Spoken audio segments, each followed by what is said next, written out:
Ram palace येथे सकल धनगर समाजाचा कुटुंब स्नेह मेळावा संपन्न। खासदार डॉक्टर सुभाष भामरेंना निवडून देण्याचा निर्धार। याबाबत वृत्त असे की आज दिनांक 25 एप्रिल 2024 रोजी सायंकाळी 6 वाजता धुळे शहरातील राम पॅलेस या ठिकाणी सकल धनगर समाजाच्या वतीने सायंकाळी कुटुंब स्नेह मेळाव्याचे आयोजन करण्यात आले। या मेळाव्यात समाज बांधव मोठ्या संख्येने उपस्थित होते। तर समाज बांधवांचा परिचय, स्नेह वाढावा, समाजापुढे असणाऱ्या समस्या, त्याची उकल आणि इतर प्रश्नांवर ओहपो चर्चा या ठिकाणी खासदार डॉक्टर सुभाष भामरे यांच्या उपस्थितीत करण्यात आली। तर धनगर समाजाच्या अडीअडचणी संदर्भात अनेक नेत्यांनी या ठिकाणी आपल्या मनोगतातून व्यक्त केल्या। तर येत्या काळात त्या पूर्ण कराव्यात व धनगर समाज आपल्या पाठीशी आहे असे आश्वासन या ठिकाणी भाजपचे उमेदवार खासदार डॉक्टर सुभाष भामरे यांना सर्व धनगर समाज नेत्यांच्या वतीने देण्यात आले।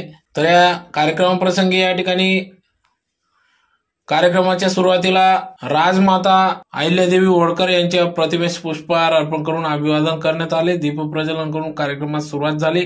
तर यावेळेस भाजपचे उमेदवार तथा खासदार डॉक्टर सुभाष भामरे, महामंत्री शिरीष चौधरी, महानगर प्रमुख गजेंद्र अंपडकर, माजी महापौर चंदूबापू सोनार, माजी महापौर प्रदीप नाना करपे, सुनील दादा वाघ, हिरामनप्पा गवडी, गोपाल भाऊ माने, देवादादा सोनार, डॉक्टर माधुरी बापना, गंगाराम कोडेकर, संतोष खताळ, लखन भाऊ, मनोज भाऊ गर्दे, बंटी मासोडे, सौ वंदनाताई थोरात, मनोज कोडेकर, भागवत चितळकर, अण्णा खेमनार आदी सर्वच मान्यवर पदाधिकाऱ्यांच्या उपस्थितीत सदर हा धनगर कुटुंब स्नेह मेळावा या ठिकाणी पार पडला। तर येत्या काळात भाजपाला मतदान करून मोदी यांना पुन्हा एकदा मतप्रदान करावे असे आवाहन या ठिकाणी खासदार डॉक्टर सुभाष भामरे यांनी केले। तर यावेळेस महामंत्री शिरीष चौधरी यांनी देखील या ठिकाणी सर्व धनगर समाज नेते, समाज बांधवांना या ठिकाणी आवाहन केले व येत्या 20 मेला खासदार डॉक्टर सुभाष भामरे यांच्या कमळ या चिन्हावर बटन दाबून मोठ्या मताधिक्याने निवडून द्यावे असे आवाहन या मार्फत करण्यात आले। तर धनगर समाजाच्या वतीने अनेक मान्यवरांनी या ठिकाणी खासदार डॉक्टर सुभाष भामरेंना मोठ्या मताधिक्याने निवडून देऊ, लीड देऊ असा विश्वास या ठिकाणी धनगर समाजाच्या वतीने देण्यात आला। त्याला कारणही तसं आदरणीय बाबासाहेबांना म्हणजे भारतीय जनता पार्टीला समर्थन का याचा सांगोपांग विचार आपल्या सर्वांच्या मनात आपण करायचा। गेली 70 वर्ष वाड्या वस्तीत कानाकोपऱ्यात राहणारा, मुंबईच्या मार्केट कमिटी पासून तर धुळे जिल्ह्यापर्यंत म्हणजे महाराष्ट्रातल्या प्रत्येक मार्केट कमिटीमध्ये आणि प्रत्येक गावामध्ये हमाली क्षेत्रात काम करणारा, काबाड कष्ट करणारा आपला समाज बांधव, वाड्या वस्तीवर राहणारा, मेंढपाळी व्यवसाय करणारा आपला समाज बांधव, अहोरात्र शेतीमध्ये राबून सुद्धा पदरात काही न पडता त्याच मायाने अनुभवाने जगणारा आपला समाज बांधव, अशी विदारक स्थिती या महाराष्ट्रात 70 वर्षात कोणामुळे झाली याचा विचार करण्याची आज गरज आहे। आरक्षणाच्या प्रश्नासाठी आपण अनेक वर्षापासून भांडतो आहोत, अनेक आंदोलनं केली, अनेक मोर्चे काढले। आज दुपारी एका नेत्यांचा मला फोन आला की आरक्षण मिळालं नाही, तुम्ही तरी अशा पद्धतीचा मेळावा का आयोजित करा। मी त्या नेत्याला उत्तर माझ्या शब्दात दिलं, आरक्षणाचा मुद्दा हा कायद्याचा मुद्दा आहे, परंतु जे आदिवासींना ते सर्व धनगरांना देणारा हा भारतीय जनता पार्टीचं सरकार या महाराष्ट्राच्या मातीत पहिलं सरकार आहे। यांनी कधीही अपेक्षेचा भंग केला नाही। 1000 रुपयाची कोटीची तरतूद केली, मागील आल्या सरकारने त्याच्यातला 1 पैसा आपल्याला मिळू शकला नाही 2.5 वर्षात, परंतु आल्या आल्या या महायुती सरकारनं 840 कोटी रुपये आतापर्यंत 1.5 ते 2 वर्षात या धनगर समाजाच्या विकासासाठी खर्च केला। हा लेखी पुरावा आपल्याजवळ आहे। समाज बांधवांना एक विनंती माझी, आपल्या समाजाचा विचार हा एक वेगळ्या प्रकारचा विचार आहे।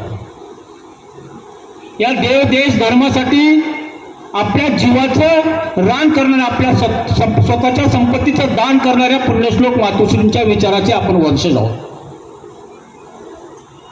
पुण्यश्लोक मातोश्रींच्या काळातला इतिहास जर आपण वाचला, ज्या वेळेस मोगलांनी मंदिरांचा विध्वंस केला, हा हिंदू धर्म संपवण्याचा प्रयत्न केला, त्यावेळेस त्या मंदिरांचा जीर्णोद्धाराचं काम त्या काळात पुण्यश्लोक मातोश्रींनी केलं. यांना महाराष्ट्र विधान परिषदेत दंगल समाजासाठी सगळ्यात महत्वाचं काम भारतीय जनता पक्षाने केलं असेल. आदिवासी समाजाला ज्या सवलती मिळतात त्याच्यातल्या 22 पैकी 12 सवलती दंगल समाजाला द्यायचं काम भारतीय जनता पक्षाने केलेलं आहे.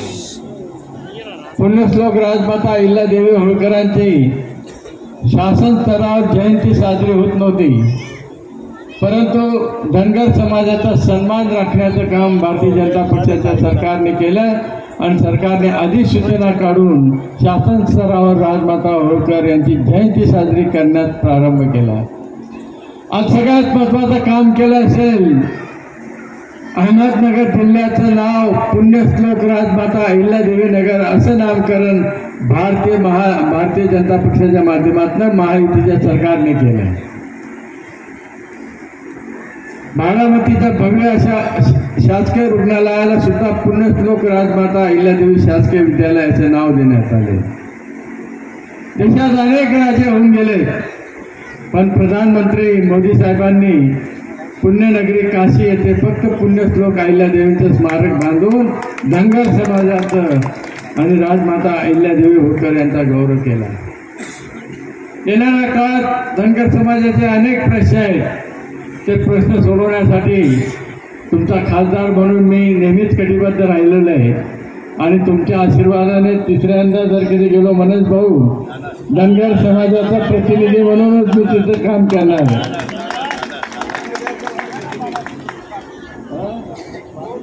देतो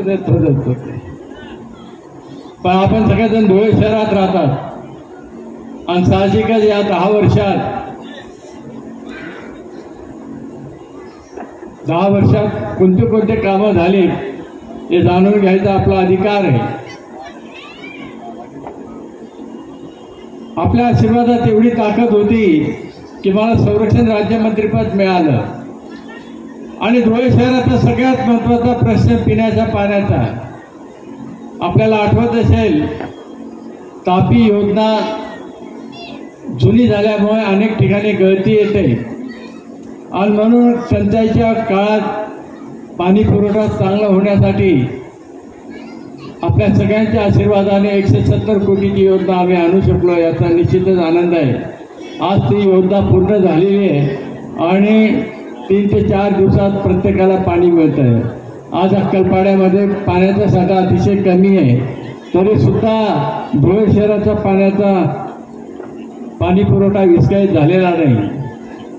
तुमच्या आमचे राहिलं पाहिजे आणि कारखानदारी वाढण्यासाठी रेल्वे पाहिजे.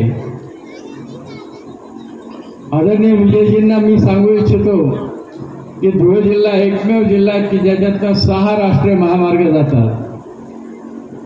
तुम्ही तुमच्याकडे कोणी पाहुणे आले तर त्यांना आनंदाने सांगू शकतात की धुळे शहरात तर तुम्ही कोणत्याही मार्गाने बाहेर जा, 4 लेनने बाहेर जाल. धुळे शहरात कुठल्याही मार्गाने मध्ये या, 4 लेनने मध्ये याल. अशा पद्धतीने 6 राष्ट्रीय महामार्ग आणि मनमाड इंदूर रेल्वे मंजूर करून आणली आणि मनमाड इंदूर रेल्वेचा पहिला टप्पा धुळे नरडाणे 56 किलोमीटरचं काम चालू झालेलं आहे. आचारसंहिता संपल्यानंतर रूळ टाकायचं काम चालू होऊन जाईल आणि 3 वर्षात ही रेल्वे पूर्ण होईल. आपल्याकडे बाजरी आहे, ज्वारी आहे, मका आहे, याच्या माध्यमातून इथेनॉल बनवण्याचे मोठ्या प्रमाणात कारखाने येतील आणि आपल्या तरुण पोरांना हाताला काम मिळेल. मी एवढंच सांगेल, तुमचं आमचं स्वप्न आहे की 2024 मध्ये मोदींना पुन्हा प्रधानमंत्री करायचं आणि मोदींना प्रधानमंत्री करायचं असेल तर त्यासाठी 22 तारखेला जास्तीत जास्त संख्येने आपण मतदान केंद्रावर पोहोचायचं आहे. जाताना आपल्या सगळ्या नातेवाईकांना न्यायचं आहे, आप्तेष्टांना न्यायचं आहे आणि मतदान केंद्रावर गेल्यानंतर मशीनवर माझं नाव असेल महायुतीचा उमेदवार म्हणून सुभाष रामराव भामरे, त्या नावापुढे कमळचे निशाण असलेलं बटन असेल आणि ते बटन दाबून जास्तीत जास्त मतांनी मला निवडून आणा आणि तुमचं आमचं जे स्वप्न आहे मोदींना प्रधानमंत्री करायचं ते स्वप्न पूर्ण करूया. हे बटन मोदी साहेबांना प्रधानमंत्री करण्यासाठी दाबायचं आहे. हे बटन भारताला आर्थिक महासत्ता करण्यासाठी करायचं आहे. हे बटन समाजातील सगळ्या घटकांना न्याय देण्यासाठी जी मोदींची भूमिका आहे त्याच्यासाठी दाबायचं आहे. आणि पुन्हा आपल्याला सगळ्यांना नम्र विनंती करून मी इथंच थांबतो. आपण इतक्या मोठ्या आणि सासू सुद्धा सुनेला मुलगी म्हणून या ठिकाणी तिला आपलंच कुटुंबातलं एक सदस्य म्हणून त्या ठिकाणी तिच्याशी वागते. हे खरं आहे की नाही? आता काल बदललेला आहे. शेवटी आम्ही कोणाचे वंशज आहोत? अहिल्यादेवींचे वंशज आहोत, आहे की नाही? आमच्यावरती संस्कार आहेत. मगाशी या ठिकाणी आमचे मासुळेजी म्हणत होते, त्यांनी भाषण देता देता गजू सेठबद्दल म्हणलं की तरुण तडफदार. मला आता कळलं की तुम्ही तरुण तडफदार आहात. एरवी मी तुम्हाला तरुण तडफदार म्हणतच नव्हतो. पण बाबा अतिशय काम करणारा जिल्हा, उत्तर महाराष्ट्रामध्ये 1 नंबर काम करणारा जिल्हा. मी त्यांचे रोज फोटो पाहतो. आज ही बैठक, उद्या ती बैठक, हे खूप चांगलं आहे. आता मगाशी काही वक्त्यांनी या ठिकाणी आपले विचार व्यक्त करताना सांगितलं की बाबांना आपल्याला मंत्री करायचं आहे. काही हरकत नाही. आपण 20 तारखेला मस्तपैकी पुरणपोळीचा आस्वाद घ्यायचा, घरी झोपून राहायचं. ऊन खूप असेल त्यामुळे बाबा आपल्या आपल्या मंत्री होऊन जातील ना? होतील का? कसं होतील मग सांगा मला तुम्ही. मी तुम्हाला विचारत होतो मंत्री कसे होतील बाबा? अहो आम्ही मतदानालाच निघत नाहीये. आम्ही माननीय गडकरी साहेबांचं लोकसभेतील मतदान जर पाहिलं तर 48% किती. आणि आता गजू शेट्टी सांगितलं की तुमच्या धुळ्याच्या जेवढ्या काही मशिदी आहेत त्याच्यामध्ये काय शब्द घेतला जात आहेत, काय शब्द घेतला जात आहेत सांगा ना. त्यांनी बोलले, तुम्ही ऐकलं की नाही? तुमचं लक्ष होतं की नाही? काय बोलले ते? 100% मतदान.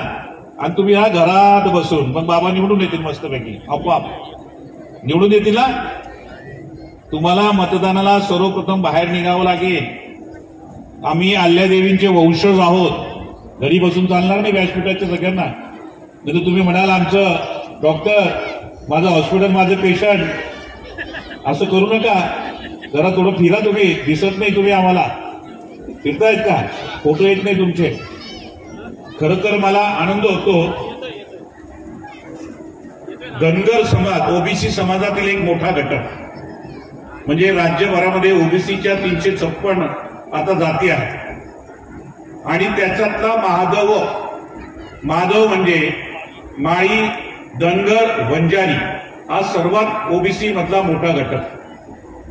आणि सातत्यानं धनगर समाज हा भारतीय जनता पार्टीशी या ठिकाणी उभा राहिलेला आहे.